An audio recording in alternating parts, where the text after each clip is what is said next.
பொன்னை போல புடம்பிட்டாலும் பொன்னாக விளங்குவேன் என்றென்றுமே.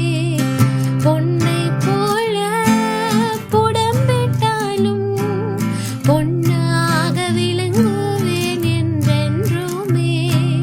ராணிக்கு மேல் சோதித்திடா தாங்கிட பலனாளிப்பா. தேவ சித்தம் நிறைவேற என்னையும் ஒப்படைக்கிறேன். தேவ சத்தம் என் உள்ளம் பலமாக தோணிக்குதே.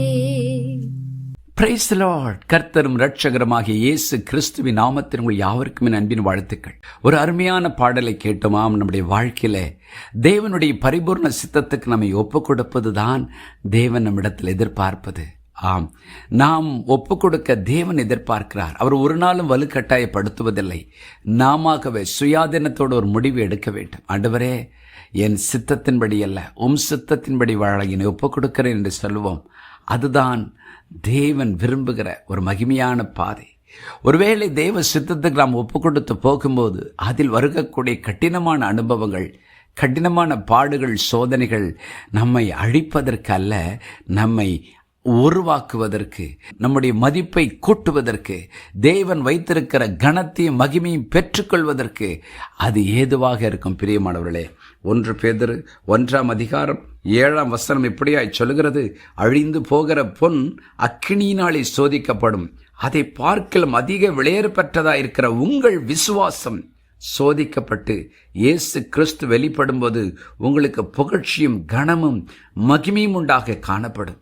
1 Peter 1:7 That the genuineness of your faith, being much more precious than gold that perishes, though it is tested by fire, may be found to praise, honor and glory at the revelation of Jesus Christ.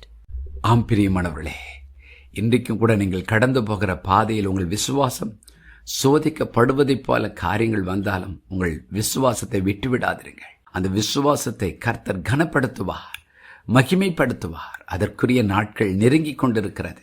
ஆம், இன்றைக்கு கிறிஸ்துவின் மேல் வைக்கிற விசுவாசத்தினால் வருகிற அத்தனை பாடுகளும் நமக்கு மகிமையை கொண்டு வரும். அதுதான் பொன்னை புடமிடுகிறது போல நம்முடைய விசுவாசத்தை புடமிடும் அனுபவம்.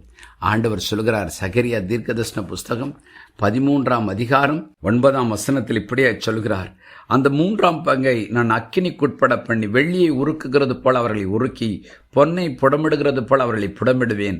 அவர்கள் என் நாமத்தை தொழுது கொள்வார்கள். நான் அவர்கள் விண்ணப்பத்தை கேட்பேன். இது என் ஜனமென்று நான் சொல்லுவேன். கர்த்தர் என் தேவன் என்று அவர்கள் சொல்லுவார்கள். Zechariah 13:9 I will bring the 1/3 through the fire, will refine them as silver is refined, and test them as gold is tested. They will call my name, and I will answer them. I will say, this is my people, and each one will say, the Lord is my God. பாருங்கள், கடைசி நாட்கள் வருகிற உபத்திரவங்கள் தேவ ஜனங்களை தேவன் பக்கம் கொண்டு சேர்க்குமா? தேவனை பார்த்து சொல்வார்களாம், இவர் என் தேவன். தேவன் சொல்வாராம், இது என் ஜனம். ஆம், தேவனண்டை கிட்டிச் சேர்க்கும் சோதனைகள் உண்டு. இன்றைக்கும் இந்த வார்த்தைகளை கேட்டுக்கொண்டிருக்கிற தேவஜனமே, நாம் கடந்து போகிற பாதையில் எத்தனை சோதனைகள் வந்தால் அவைகள் எல்லாவற்றையும் கர்த்தர் நம்முடைய வாழ்க்கையில் மகிமையை கொண்டு வருகிறதாய் மாற்றுவார். இக்காலத்து பாடுகள் இனி ஒரு மகிமைக்கு ஒப்பானதல்ல என்று வேதம் சொல்கிறது. ஆண்டவரிடத்தில் சொல்லுவோம், உம்முடைய சித்தத்துக்கு என்னை பூரணமாய் ஒப்புக் கொடுக்கிறேன். என் விசுவாசத்தை நீர் காத்துக்கொள்ளும். அது புடமிடப்பட்டு மகிமையானதை மாறட்டும் என்று சொல்லுவோம். ஜெபம் பண்ணுவோமா?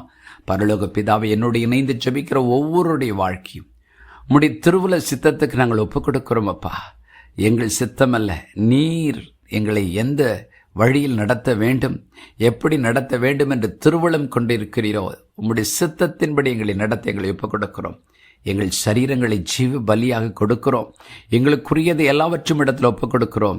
ஆண்டவரே, உம்முடைய சித்தத்தின்படி நாங்கள் நடக்கும்போது எங்கள் விசுவாசம் சோதிக்கப்படும் அனுபவங்கள் வந்தாலும் உம்முடைய வார்த்தையிலே நாங்கள் உறுதியாயிருந்து, ஆண்டவரே, நாங்கள் பொன்னை போல புடமிடப்பட்டாலும் ஆண்டவரே, நாங்கள் சுத்த பொன்னாக மகிமைக்கும் கனத்துக்குரிய பாத்திரங்களாய் நீர் மாற்றுவீர் என்று விசுவாசிக்கிறோம்.